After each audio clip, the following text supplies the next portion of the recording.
Greetings, everyone. Welcome to Michael Romeo Talks Books. That be me, Michael Romeo. And I talk about books. And I love talking about books because books are awesome. Books are life. Books are the air that I breathe. Does that sound tacky? I don't know. Anyway, books are they're wonderful. So I like to talk about them. So I'm gonna. This is the next installment of my 120 favorite books, and I'm doing 10 books at a time. Started in September and going through to August of 2023. 10 books a month for 1 year, 120 books.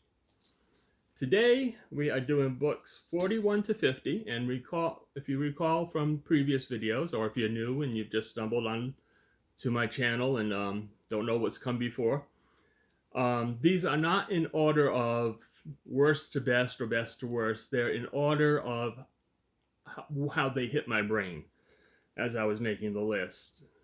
They are all favorite books. And yes, it is possible to have 120 favorite books, and that's probably even more I could add on. And who knows, maybe I'll end up doing sort of a baker's dozen kind of thing and do a 13th month. We'll see. But yes, you can have that many favorite books when you read as much as I have for as long as I have. I started reading when I was 8 years old, and I am now 61, and that's a lot of books. So, continuing on with my favorite books. First one on today's list is The Berlin Stories by Christopher Isherwood. This book, when I read it, just absolutely swept me away. I hear about people who love Catcher in the Rye, which I don't. As many of you know, I do not like Catcher in the Rye. But I hear that they love it because they identified with Holden Caulfield. And in my case, I was reading Berlin Stories in my, I guess I was in my early 20s. And I identified with the characters in this book so much that I wanted to be them. I wanted to be in the life that they were leading. That kind of bohemian lifestyle that they led just really appealed to me. And don't know that I ever achieved it, but I tried. The Berlin Stories, for those of you not familiar with it, was the basis for the Broadway musical, and then later on the movie musical Cabaret.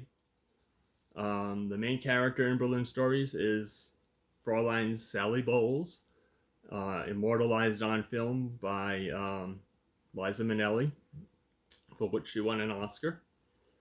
And it's all set during the beginnings of Nazism. It's just starting. The threads are there. The seeds have been planted. And it is how these people in their lives continue carrying on.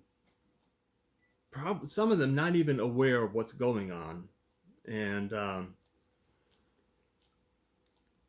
it's a very multi-layered, in-depth bit of writing. If I recall correctly, it's called The Berlin Stories, plural, and if I recall correctly, it's 3 novellas, all centered around the same group of people. Definitely recommend this book.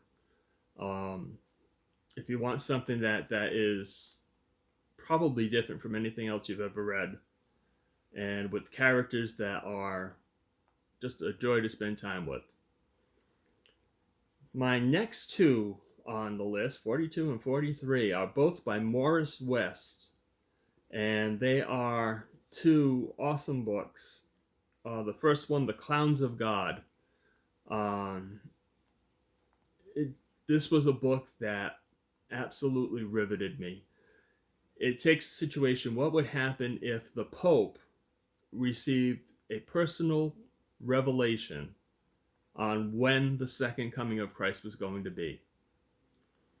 And what happens as a result when he makes that announcement? And to say things go a little crazy is to put it mildly, but yeah, just I don't want to give you any spoilers on it, but basically the Pope is quietly put away, with a lot of people thinking he's insane. There's a lot of other people involved that surprise things happen to, and this is one of those books with a twist at the end that I never saw it coming. I really didn't. The author pulled the rug right out from under my feet in the last chapter. It's a highly adventure-packed story, and definitely worth a good read. If you like a good edge-of-the-seat suspense novel, this is one for you. The Clowns of God. Also by Morris West, and also part of his Papal trilogy, is The Shoes of the Fisherman. And this is a wonderful story about a pope that comes into power in the, I believe it's the mid-1960s that this takes place. And he makes changes that, the Catholic Church is supposed to be, for those of you who don't know, the Catholic Church, for some, it is the perfect institute. It supposedly doesn't change, and it doesn't make mistakes, and etc. Well, he decides he's going to make some changes, and they don't go over too well, to put it mildly. But he is a breath of fresh air to some and a threat to others. And this is a real short book, almost a novella. But definitely give it a read, because like his other book, The Clowns of God, it's full of great characters, it's full of great situations, and you can't help but like it. And then we've got Ross Poldark by Winston Graham. And those of you who know the Poldark series, this is the first book. Don't know why, but I have never gone on to read the rest of the series. As much as I love Poldark, the Ross Poldark, the first book, and I've loved the TV series, I've read Ross Poldark twice, but I've never gone on to the second book. I don't know why. Maybe that'll be something I need to do in 2023. I've got a lot of things stacking up for 2023 already. We'll see. But Ross Poldark is he's a young man who comes back to England after fighting the War of Independence in the United States. Well, not what is the colonies, which eventually become the United States. And comes home to find a lot of changes, like his fiance is now engaged to somebody else, and his home is in ruins, and his father has died, and so many other things. Come on, shut up, I'm talking here. When it's your turn, you get to talk, okay? Alright. And just how he rebuilds his life. His life has been shattered while he's been away fighting for crown and country, and when he gets back, it's just in pieces. So he has to rebuild his life, his personal life, his business life, his everything, and full of wonderful characters, full of wonderful situations. If you see the TV series, the location shots are just stunning. That they really are. It's a beautifully photographed TV series, which of course you don't see in the book, but still, it's good. And speaking of good, the next book is A Good Year by Peter Mayle. This is story of a um, middle-aged man, I believe, who he loses his job, he loses his wife, but what he does gain is an inheritance of a French wine chateau from an uncle who has passed away. And the intentions he has when he first goes over to take hold of his inheritance are not what actually pans out, because things just happen the way they're going to happen no matter how you plan. So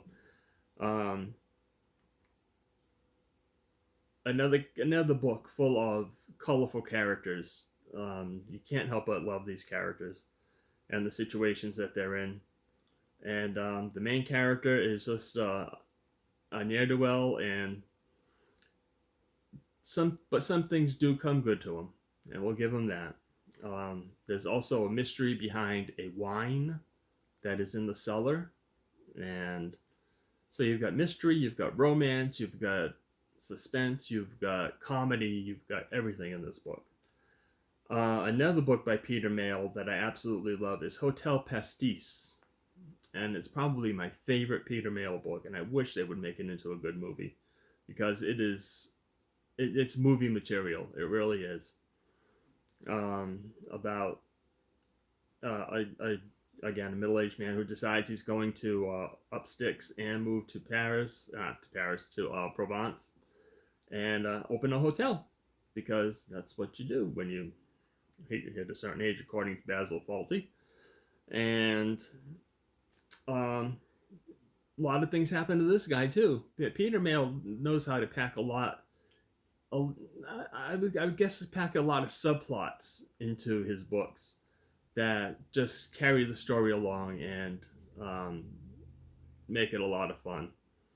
But Hotel Pastis, like I said, is probably my favorite Peter Mayle book. A very romantic book if you're into romance.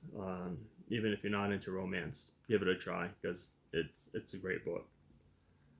Followed by a book that is totally different. We've got The Summer of Katya by Trevanian. And it is set during the days leading up to World War One. And we've got a young man who meets this young lady, Katya.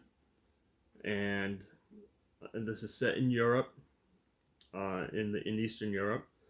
And he starts to fall in love with Katya, but Katya is hiding something. She's got some kind of something in her life that she cannot open up with, and it makes the romance very strained and very intense. You do eventually, at the end of the book, find out what it is, and it is deep, it is intense. But Trevanian is a fabulous author, has written so many good books. The Summer of Katya was one of his best. Next, we have A Confederacy of Dunces by John Kennedy Toole.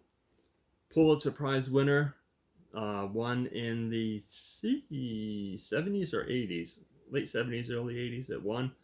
However, it was written back in the 60s, and it was very sad that the author, having failed to get the book published, committed suicide. And his mother was the one who kept pushing it until finally a publisher picked it up. And it became a Pulitzer Prize winner and a bestseller. And it is about a very despicable character, is the only way you can describe him.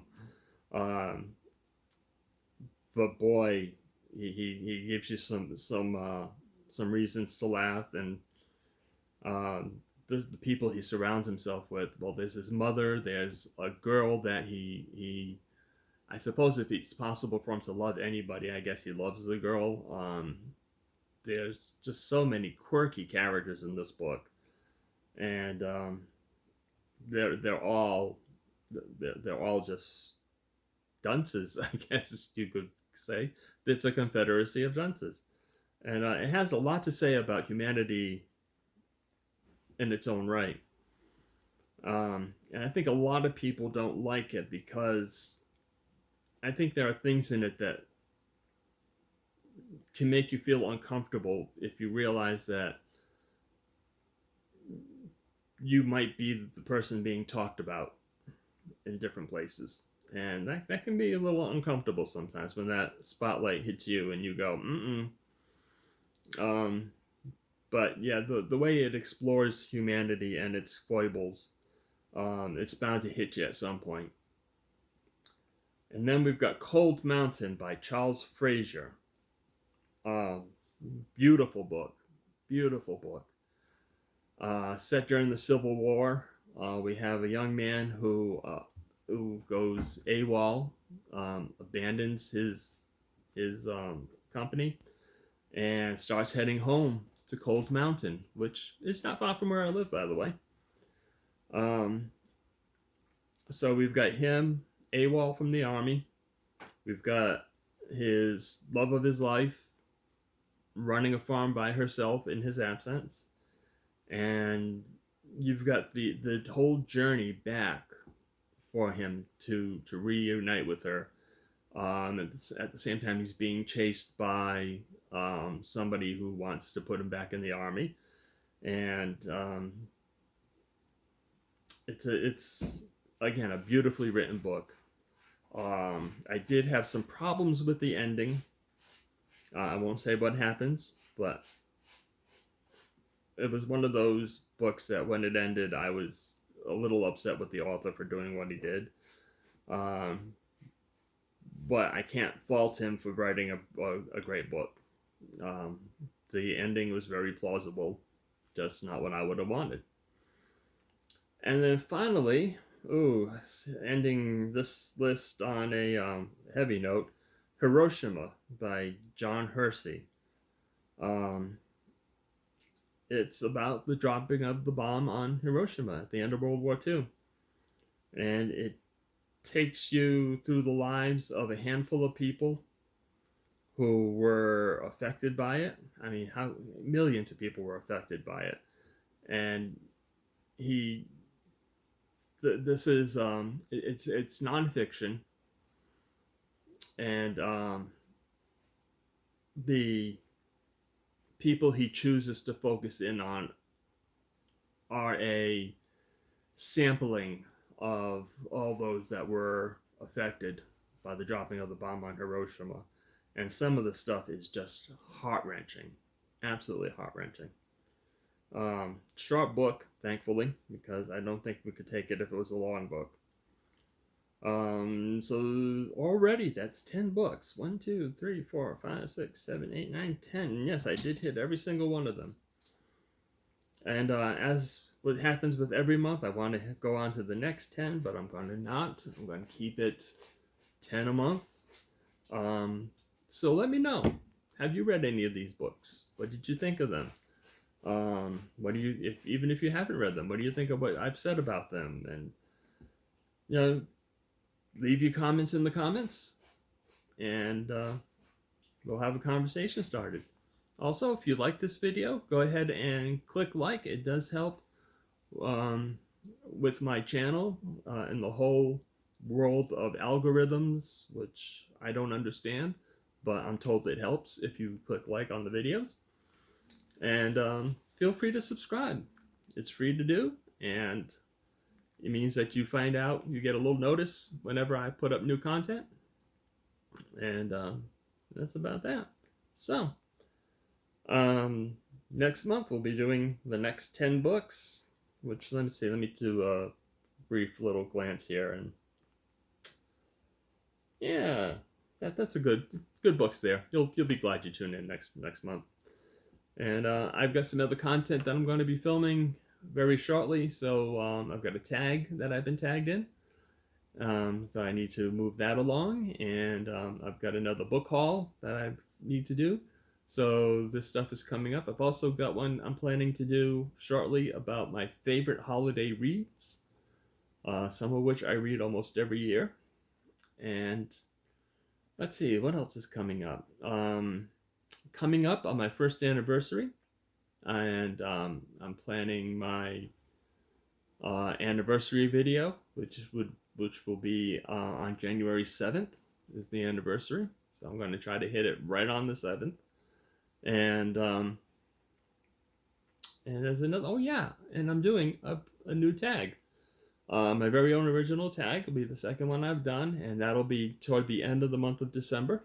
That one will come out, and a lot of good stuff coming. So keep coming back, keep saying hi, keep commenting, and we'll catch y'all later. Bye.